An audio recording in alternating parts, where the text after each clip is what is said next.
बिस्मिल्लाहिर्रहमानिर्रहीम। अस्सलाम वालेकुम दोस्तों, उम्मीद करता हूँ आप सब खैरियत से होंगे। दोस्तों मैं आज आपको एक ज़बरदस्त कहानी सुनाने लगा हूँ, आपने वीडियो को लाजमी एंड तक देखना है। कहते हैं कि बहुत साल पहले एक गाँव के करीब एक घना जंगल था। ये जंगल बहुत खौफनाक था क्योंकि वहाँ हर वक्त अंधेरा रहता, दरख्त ऊंचे और गंजान थे और अंदर जाने वाले लोग कभी वापस नहीं आते थे। जंगल के बीच में एक बड़ी झील थी जिसका पानी इतना काला था कि लोग इसे काले पानी की झील कहते थे। झील के किनारे एक पुरानी हवेली थी जो बहुत अरसे से वीरान पड़ी थी। गांव के लोग कहते थे कि वहाँ एक नागिन रहती है जो इंसानी शक्ल में भी आ सकती है। जो भी इस हवेली के करीब जाता वो कभी वापस ना आता, इसलिए किसी को भी हिम्मत ना होती कि वो वहाँ जाने का सोचे। गांव में एक बहादुर नौजवान रहता था जिसका नाम इमरान था। वो इन सब कहानियों पर यकीन नहीं रखता था और सोचता था कि ये सब बस गांव के बड़ों की बनाई हुई बातें हैं ताकि लोग जंगल में ना जाएं। एक दिन इसने फैसला किया कि वो खुद इस हवेली में जाकर देखेगा कि आखिर वहाँ क्या है। रात के वक्त जब सब सो रहे थे, इमरान एक मिसाल लेकर चुपके से जंगल की तरफ निकल पड़ा। जैसे जैसे वो जंगल में आगे बढ़ता गया, इर्द गिर्द का माहौल अजीब होता गया।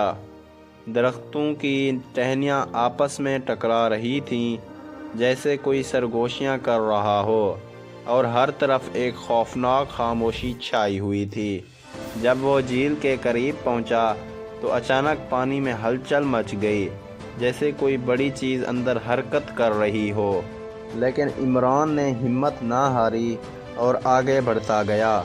जैसे ही वो हवेली के दरवाजे पर पहुंचा, एक ज़ोरदार आवाज़ आई और दरवाज़ा खुद ब खुद खुल गया। अंदर घुप अंधेरा था, लेकिन इमरान ने मशाल जलाई और हवेली के अंदर दाखिल हो गया। हवेली के अंदर हर तरफ पुरानी और बोसीदा चीज़ें पड़ी थीं। दीवारों पर लंबे लंबे जाले लगे थे और फर्श पर मिट्टी की मोटी तह जमी हुई थी। अचानक इसे लगा कि कोई इसके पीछे खड़ा है। इसने पीछे मुड़कर देखा तो वहाँ एक निहायत खूबसूरत औरत खड़ी थी जिसकी आंखें चमक रही थीं और लंबे सियाह बाल इसके कंधों पर बिखरे हुए थे। औरत ने नरम लहजे में कहा, तुम यहाँ क्या कर रहे हो? इमरान ने चौंक कर कहा, मैं बस ये देखने आया था कि इस हवेली में क्या है। लोग कहते हैं कि यहाँ कोई नागिन रहती है, लेकिन मुझे इन कहानियों पर यकीन नहीं। औरत मुस्कुराई और बोली, तुम बहुत बहादुर हो, लेकिन तुमने गलती कर दी है। जो यहाँ आता है वो ज़िंदा वापस नहीं जाता। ये सुनकर इमरान को थोड़ा खौफ महसूस हुआ, लेकिन उसने खुद को संभाला और कहा, मैं तो बस सच जानना चाहता था। तभी अचानक औरत की आंखों में सुर्ख चमक आ गई। इसके जिस्म में अजीब सी हरकत हुई और देखते ही देखते वो एक बहुत बड़े सांप में तब्दील हो गई। इमरान की आंखें खौफ से फैल गईं। वही नागिन थी जिसके बारे में गांव वाले बात करते थे। नागिन ने ज़ोरदार चीख मारी और बोली, मेरा शौहर एक इच्छाधारी नाग था जिसे तुम्हारे गांव वालों ने मार डाला। मैं सदियों से इनसे बदला ले रही हूँ। जो भी यहाँ आता है वो मेरी कैद से कभी नहीं निकल पाता। इमरान ने फ़ौरन दरवाज़े की तरफ भागने की कोशिश की, लेकिन दरवाज़ा खुद ब खुद बंद हो गया। नागिन आगे बढ़ी और अपनी जहरीली आँखों से इमरान को घूरने लगी। अब तुम भी मेरी कैद में रहोगे, इसने गुस्से से कहा और इमरान की तरफ लपकी। लेकिन अचानक इमरान ने अपनी मिसाल उस पर फेंक दी। आग लगते ही नागिन ने ज़ोर से चीख मारी। हवेली के अंदर ज़लज़ला सा आ गया। दीवारें गिरने लगीं और हर तरफ आग लग गई।